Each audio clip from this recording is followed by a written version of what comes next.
नमस्कार बच्चों, आप सभी का हिंदी कक्षा में स्वागत है। आज हम भाषा माधुरी पुस्तक से पाठ 9 अजंता की सैर पढ़ेंगे। अजंता की गुफा हमेशा से ही पर्यटकों के आकर्षण का केंद्र बिंदु रहा है। यहाँ की सुंदर चित्रकारी व मूर्तियाँ सबका ध्यान आकर्षित करती हैं। यह गुफाएं महाराष्ट्र के औरंगाबाद जिले में स्थित है। यह पाठ पत्र के रूप में लिखा गया है। अनुपमा अजंता की सैर करने गई है। उसने वहाँ जो कुछ भी देखा वह पत्र के द्वारा अपनी सहेली मधु को बताती है। आइए अब हम पाठ पढ़ते हैं। पाठ में आप ध्यान दें, सबसे पहले पता लिखा है, उसके बाद दिनांक आया है, फिर संबोधन और अभिवादन करते हुए पत्र की शुरुआत की गई है। हम पढ़ते हैं। तुम्हारा पत्र मिला, पढ़कर बहुत खुशी हुई कि तुमने दशहरे की छुट्टियों में खूब मज़े किए। मैं और रोहित इस बार दशहरे की छुट्टियों में महाराष्ट्र गए थे, अपने मामा जी के घर। मुझे शुरू से ही मूर्तियों, चित्रों और रंगों ने अपनी ओर आकर्षित किया है। मामा जी के घर जाने के पीछे एक कारण यह भी था, इस बहाने हम अजंता की गुफाओं की कलाकारी का आनंद ले लेते। हम सपरिवार रेलगाड़ी से मामा जी के घर जा पहुँचे। मामी जी हमें देखकर बहुत खुश हुईं और हम उन सबसे मिलकर सुबह होते ही हम एक अलग सपनों की दुनिया में पहुंच गए। वह दुनिया थी अजंता की गुफाओं की दुनिया, क्योंकि अजंता की गुफाओं में दीवारों, छतों पर सुंदर चित्र बने हुए थे। जिस तरह की दुनिया हम आजकल देखते हैं, वहाँ के शहर, कस्बों की इमारतों की दीवारें आमतौर पर सपाट और कोरी होती हैं। फिर वह चाहे घर हो, ऑफिस या कोई अन्य जगह। शहरों में तो ज़्यादा से ज़्यादा कोई चित्र टांग दिया जाता है। घर में भी अगर बच्चे पेंसिल या रंगों से दीवार पर अपनी कलाकारी दिखाएं तो उन्हें अक्सर डांट पड़ जाती है। एक बार रोहित को डांट पड़ चुकी है।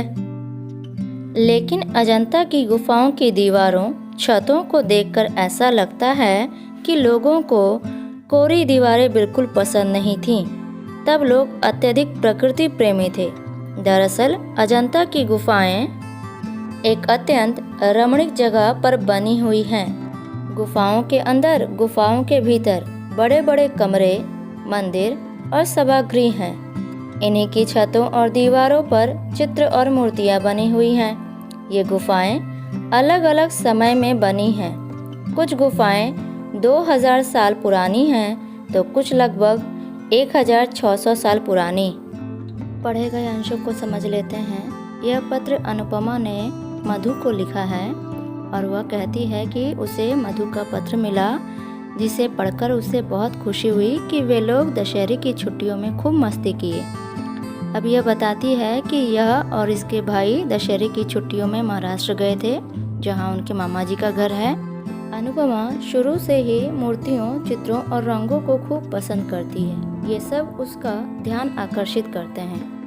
मामा जी के घर जाने के पीछे एक कारण यह भी था कि वे लोग इसी बहाने अजंता की गुफा घूम लेंगे। ये लोग सब परिवार यानी पूरे परिवार के साथ रेलगाड़ी से मामा जी के घर पहुंच जाते हैं। वहां पहुंचने के बाद मामी जी इन्हें देख के बहुत खुश होती है और ये लोग भी उनसे मिलकर बहुत खुश होते हैं। दूसरे दिन सुबह होते ही अब ये दूसरी दुनिया में पहुंच जाती है। इसे ऐसा लगता है जैसे ये सपनों की दुनिया में आ गई है, क्योंकि वह दुनिया थी अजंता की गुफाओं को देखने की दुनिया। अजंता की गुफाओं में दीवारों पर, छतों पर बहुत ही सुंदर चित्र बने हुए थे, जिसे देखकर इसे ऐसा लग रहा था कि ये अलग ही दुनिया में आ गई है।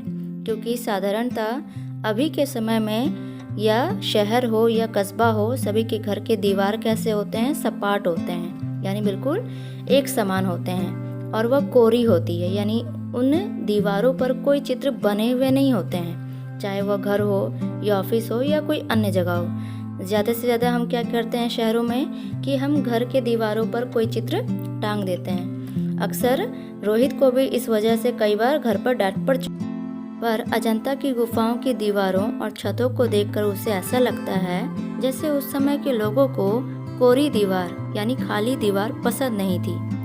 वे लोग प्रकृति प्रेमी थे, यानी वे प्रकृति से बहुत प्यार किया करते थे, क्योंकि अजंता की गुफाओं के दीवारों पर बहुत ही सुंदर सुंदर चित्र और मूर्तियां बनी हुई हैं। यह जगह बहुत ही मनोहर है, यानी मन को पसंद आ जाता है ऐसी जगह है। और गुफाओं के अंदर, गुफाओं के भीतर बहुत बड़े बड़े कमरे बने हुए हैं, मंदिर भी है और सभागृह भी है।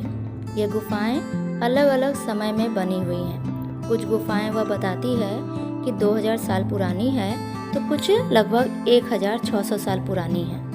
अब आगे के अंशों को पढ़ते हैं। क्या तुम जानती हो कि ये गुफाएं किसने बनवाई थी? अजंता के आसपास के शहरों में जो धनी व्यापारी या किसान रहते थे, उन्होंने ये गुफाएं बौद्ध भिक्षुओं के रहने और उपासना करने के लिए बनवाई थी।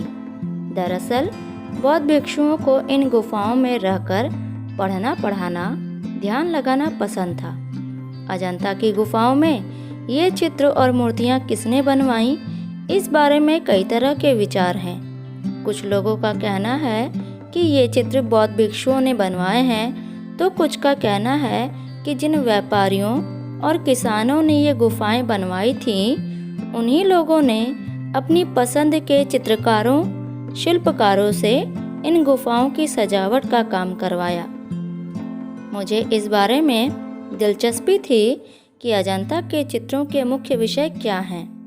इन चित्रों का मुख्य विषय बुद्ध के जीवन से जुड़ी जातक कथाएं और बौद्ध धर्म है, लेकिन शायद चित्र बनाने वालों को अपने आसपास के जीवन को सजीव रूप देना भी पसंद था।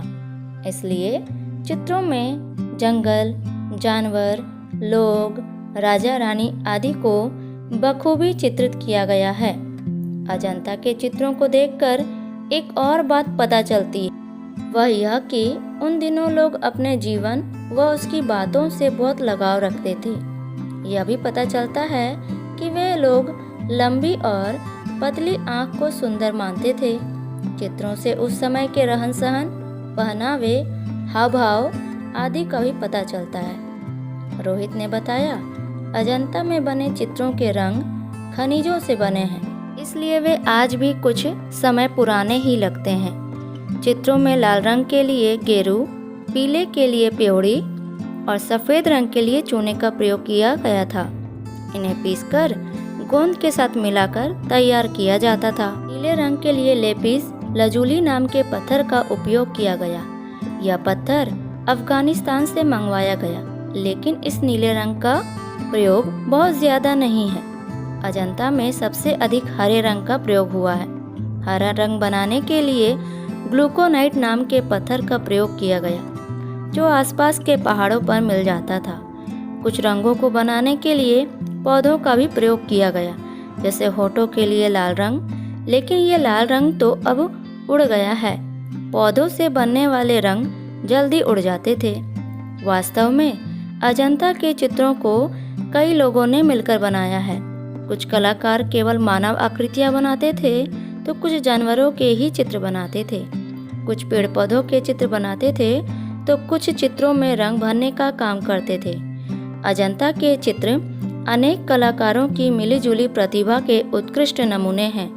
अजंता के चित्रों ने, कलाकारी ने हम सभी का मन मोह लिया। हमारी संस्कृति कितनी समृद्ध है, अजंता इस बात का प्रमाण है। अजंता की यादों को अपने मन में संजोए हम वापस आ गए। तुम्हारी सहेली अनुपमा। पढ़े गए अंशों को समझ लेते हैं। अब अनुपमा अपनी सहेली से सवाल करती है और खुद ही पत्र में वह जवाब भी देती है कि गुफा को किसने बनवाया था और उस गुफा में जो चित्र और मूर्तियां हैं वो किसने बनवाए थे। वह बताती है, उस समय के जो धनी व्यापारी और किसान रहते थे, उन्होंने ही यह गुफाएं तैयार की थीं। यह गुफाएं बौद्ध भिक्षुओं के रहने और उपासना के लिए बनवाई गई थीं। उस समय बौद्ध भिक्षु इन गुफाओं में रहकर पढ़ना पढ़ाना और ध्यान लगाना खूब पसंद करते थे। अजंता की गुफाओं में जो चित्र और मूर्तियां दिखाई देती हैं, वे उस समय के अलग अलग लोगों ने बनवाई हैं। कुछ लोग मानते हैं कि जो व्यापारी और किसान गुफा बनवाए थे, उन्होंने ही अपने अपने पसंद के चित्रकारों और शिल्पकारों से अलग अलग सजावट इसमें करवाई। इन गुफाओं में जितने भी चित्र बने हुए हैं, उन सब का मुख्य विषय बौद्ध धर्म और बुद्ध के जीवन से जुड़ी हुई जातक कथाएं थी। यानी बुद्ध के जीवन के बारे में जो कथा है, जो प्रचलित कथा है, उसके बारे में ही चित्र तैयार किए गए हैं। और साथ ही उस समय के आसपास के जीवन को भी सजीव रूप देने की कोशिश यहाँ के अलग अलग चित्रों में दिखलाई देती है। इसलिए कई जगह पर हमें जंगल, जानवर, लोग, राजा रानी के चित्र भी दिखलाई देते हैं। यानी गौतम बुद्ध और उनके जीवन से जुड़ी हुई बातों को चित्र के माध्यम से दिखलाया गया। साथ ही जंगल, जानवर और लोगों के चित्र भी बनाए गए। उस समय के लोग लंबी और पतली आंख को बहुत ही सुंदर मानते थे। उनके इन चित्रों को देखकर उस समय के रहन सहन, पहनावे और हाव भाव का पता भी चलता है। और रोहित ने बताया कि अजंता में जितने भी चित्र तैयार किए गए हैं, उनमें जो रंग का प्रयोग किया गया वह खनिज से किया गया है। यानी जो खान से उत्पन्न की गई वस्तुएं हैं या पदार्थ जो मिलते हैं, उनसे ही रंग तैयार किए गए हैं। इसलिए ये रंग बहुत ज़्यादा पुराना प्रतीत नहीं होता है। यहाँ अलग अलग रंगों का प्रयोग किया गया है, जैसे लाल रंग के लिए गेरू रंग, पीला रंग, सफ़ेद रंग, और इन सब के लिए अलग अलग चीज़ों का प्रयोग किया गया। कुछ पत्थर तो अफगानिस्तान से मंगवाकर भी उससे रंग का प्रयोग किया गया। इन सभी को पीसकर उसमें गोंद मिलाकर रंग का प्रयोग किया करते थे। कभी कुछ पौधों से भी रंग तैयार किए जाते थे। इस तरीके से अलग अलग रंगों का प्रयोग यहाँ के चित्रों में हमें दिखलाई देता है। पर सबसे ज़्यादा जो रंग प्रयोग किया गया है वह हरा रंग है। लाल रंग चूँकि पौधों से तैयार किया गया था, इसलिए वह थोड़ा उड़ गया है। कुछ कलाकार ने केवल मानव के ही चित्र बनाए, तो कुछ ने केवल जानवर के ही चित्र बनाए, कुछ ने केवल पेड़ पौधों के चित्र बनाए। इस तरीके से मिला जुला कर सभी शिल्पकारों और कलाकारों ने अपनी अपनी प्रतिभा को यहाँ पर बखूबी दिखलाया है। और अजंता की गुफा इसका बहुत ही सुंदर उदाहरण है। अजंता के चित्रों और कलाकारी को देखकर हमारा मन बहुत ही आकर्षित हुआ। हमें यह सब कुछ बहुत ही अच्छा लगा और हमारी संस्कृति कितनी समृद्ध है, कितनी भरी पूरी है, इस बात का प्रमाण हमें अजंता को देखकर पता चल गया। इस तरीके से हम अजंता की सैर कर लिए। अजंता से जुड़ी हुई जितनी भी यादें थी वो अपने मन में संजोकर हम वापस चले आए।